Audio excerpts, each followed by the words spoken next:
নমস্কার বন্ধুরা, আশা করছি সকলেই ভালো আছেন।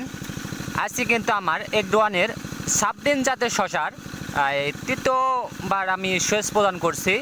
এই সেচ কী কারণে প্রদান করছি এবং কেন করছি এ বিষয়ে কিন্তু বিস্তারিত থাকছে এই ভিডিওতে। আশা করছি ভিডিওটা স্কিপ না করে সকলেই সম্পূর্ণ ভিডিওটি দেখার চেষ্টা করবেন।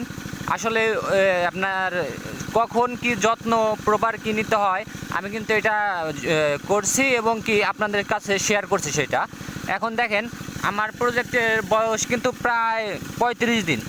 35 দিনের মধ্যে কিন্তু আমার সাবদিন জাতের শশায় কিন্তু প্রচুর পরিমাণ আপনার ফল চলে আসছে, একদম স্ত্রী ফুলে ভরপুর। হ্যাঁ, এই কারণে কিন্তু এখন কিন্তু প্রচুর নিউট্রিশন লাগবে, প্রচুর খাদ্য আপনার না হলে কিন্তু আপনার ফলগুলা কী হবে, ঝরে পড়ে যাবে, নষ্ট হয়ে যাবে। এই সমস্যার কিন্তু অনেকেই সম্মুখীন হয়ে থাকেন। হ্যাঁ, তাদের জন্যই কিন্তু এই ভিডিওটা। তো অবশ্যই যারা নতুন দেখছেন তারা সাবস্ক্রাইব করবেন এবং কি চ্যানেলটির বেল আইকন দাবিয়ে দেবেন। আশা করছি সম্পূর্ণ ভিডিওটা দেখলে আপনি উপকৃত হবেন। হ্যাঁ, দেখেন আমি কিন্তু এটা তৃতীয় আপনার শেষ, আমি আগে বলছি তৃতীয় শেষ কিন্তু এটা।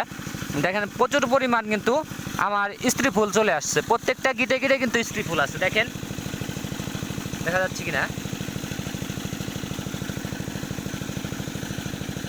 এগুলো কিন্তু স্ত্রী ফুল আপনারা অনেকে দেখেন যে মানে অনেক ফুল আসছে কিন্তু স্ত্রী ফুল আসছে না। স্ত্রী ফুলের আপনার মানে ফুলের পিছনে কিন্তু শশার জালিটা থাকে। হ্যাঁ, তো যাদের এই সমস্যায় ভুগছেন এই বিষয়ে আমি চাইলে আপনাদের ভিডিও তৈরি করে দিতে পারি, তো অবশ্যই কমেন্টে জানাবেন। দেখেন প্রত্যেকটা গিটে গিটে কিন্তু আমার শশার জালি আছে। তো এখন কিন্তু প্রচুর পরিমাণ আপনার নিউট্রিশন এবং কি আপনার এই খাদ্যর প্রয়োজন এই ফলগুলো টিকানোর জন্য।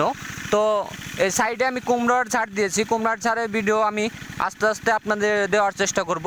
তো শশার ভিডিওটা আমি এখন প্রপারলি করছি শশা বিষয় নিয়ে। তো দেখেন প্রচুর পরিমাণ কিন্তু আমার ফল চলে আসছে। হ্যাঁ, দেখেন প্রত্যেকটা গিটে গিটে মানে এগুলো কিন্তু ফল সেট আপ হয়ে যাবে, অলরেডি সেট আপ হবে, এতে কিন্তু কোনো ভুল নাই। এ দেখেন প্রত্যেকটা মানে জালির শেপ কিন্তু সুন্দর, মানে ঝরে পাওয়ার কোনো সম্ভাবনা নাই। কারণ আমার যদিও একটু ড্রেনে ঘাস হয়ে গেছে, তো যারা এই শশার প্রজেক্ট করবেন তারা চেষ্টা করবেন ঘাসগুলো যাতে না থাকে। আমার মানে একটু পর্যাপ্ত সময় কম আছে, মানে আমি এক্সাম দিচ্ছি, এই কারণে কিন্তু আমার ঘাসগুলো এই পরিষ্কার করা হচ্ছে না।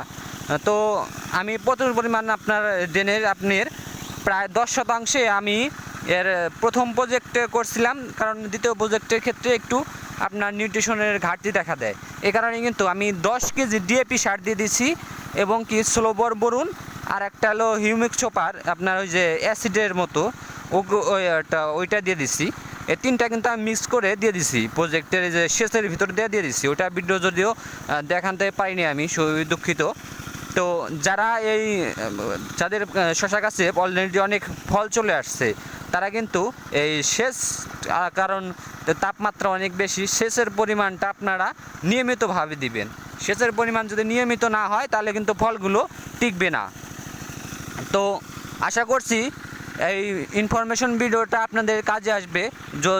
আপনাদের সেচ পরিমাণ কিন্তু আপনার প্রতিনিয়ত নিয়মিতভাবে দিতে হবে, আবার বেশি দিলেও আপনার কিন্তু গাছের গ্রোথ কিন্তু কমে যাবে।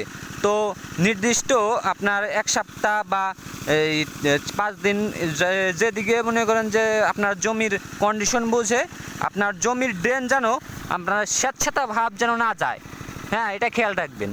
জমির ড্রেনের সাথে ভাব চলে গেলে কিন্তু আপনার ফল আপনার আসবে না, অথবা হ্যাঁ আপনার ফল টিকবে না।